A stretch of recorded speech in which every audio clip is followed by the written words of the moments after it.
Bonjour, bienvenue sur ce 19e épisode. Alors vous avez été nombreux à me demander de regarder The Game Changers. Je l'ai vu et voilà ce que j'en pense.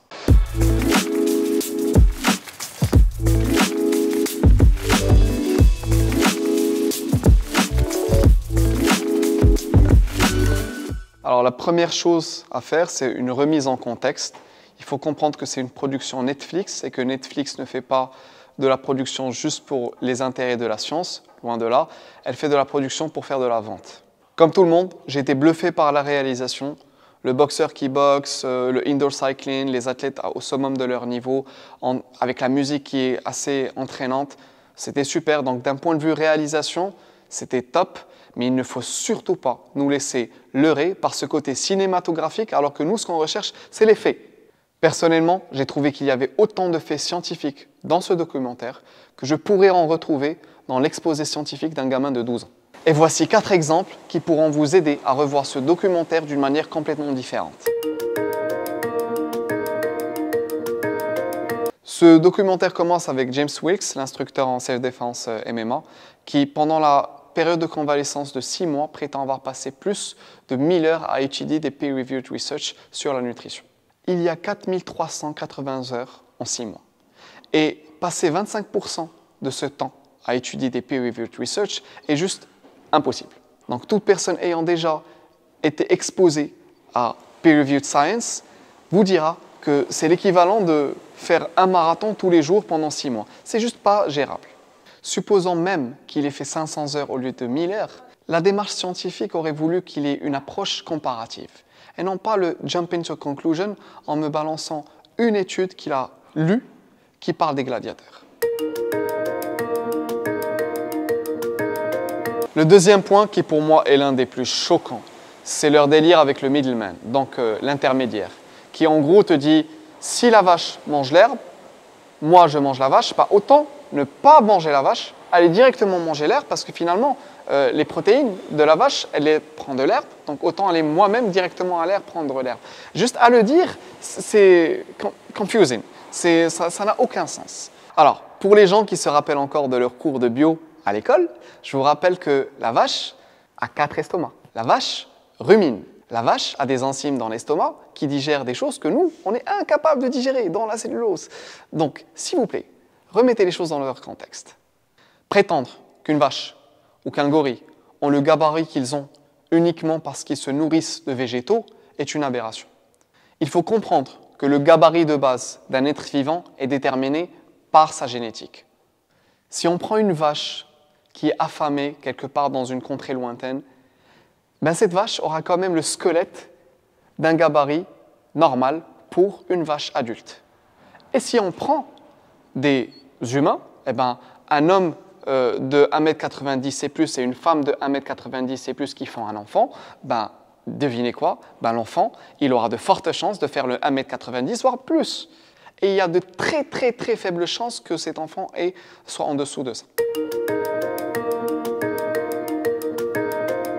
Troisième point, ils prennent une poignée d'athlètes qui sont déjà en top of the game, qui vont venir témoigner de leur prouesse athlétique et qui vont relier ça directement à leur régime alimentaire qui est vegan.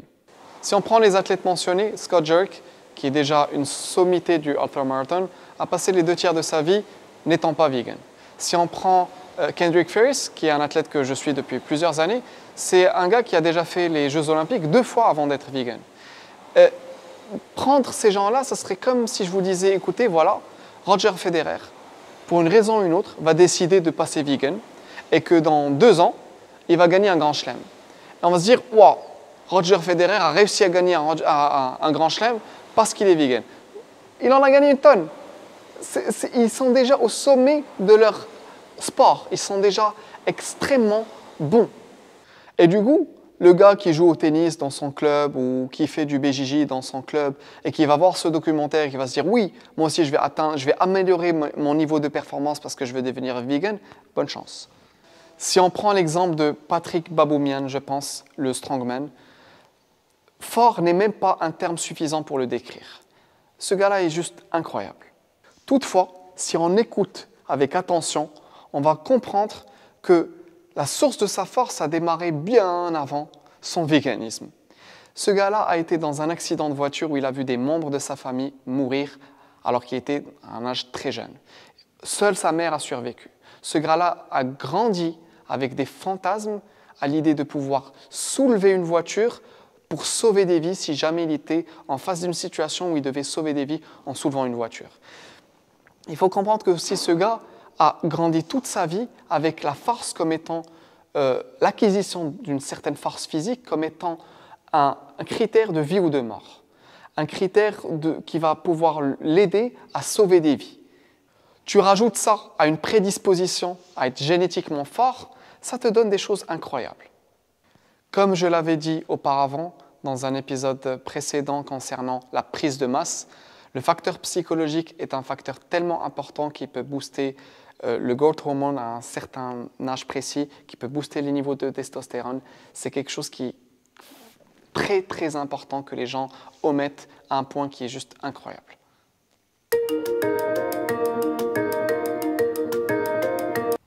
Le quatrième et dernier point appelle à une mise en contexte. Il faut se rappeler que c'est une production américaine et l'assiette dont il parle le plus est une assiette américaine.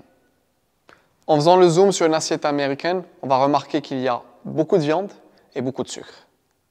Quand on prend une personne qui a un régime alimentaire complètement déséquilibré avec une consommation de viande qui est supérieure à 2 kg jour et qu'on la transfère, qu'on la fasse switcher vers un régime vegan composé principalement de légumes, eh bien oui, les indicateurs de santé ne vont que s'améliorer.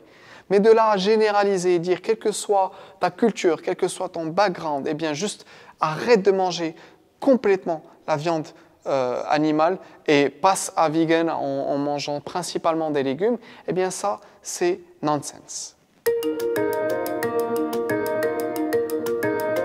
Pour résumer, le but de cet épisode n'est surtout pas de vous dire que vegan, végétarien est mauvais. Le but de cet épisode est principalement de parler des faits scientifiques que je ne trouve pas du tout scientifiques qui ont été présentés par ce documentaire. Certaines personnes avec des conditions de santé spécifiques nécessitent un régime vegan ou végétarien, donc il y a une place pour ces régimes. Cela dit, il ne faut surtout pas généraliser. Sinon, de manière générale, oui, on peut utiliser un diet précis pour un besoin précis, même pour les sportifs de haut niveau. Certaines personnes peuvent avoir des périodes de convalescence avec un régime alimentaire précis. Certaines personnes peuvent essayer de booster leur performance sur une période très courte avec un régime précis, mais cela ne sont que des astuces qu'on utilise pour certains sportifs dont le sport est déjà arrivé à maturité. Je vous remercie d'avoir suivi cet épisode. Si vous avez vu ce documentaire et qu'il y a certains faits que j'ai omis de mentionner et que vous voulez m'en parler, n'hésitez pas à m'envoyer un message. Je me ferai un plaisir de vous répondre. D'ici là, n'oubliez pas de liker, partager et je vous dis à la semaine prochaine.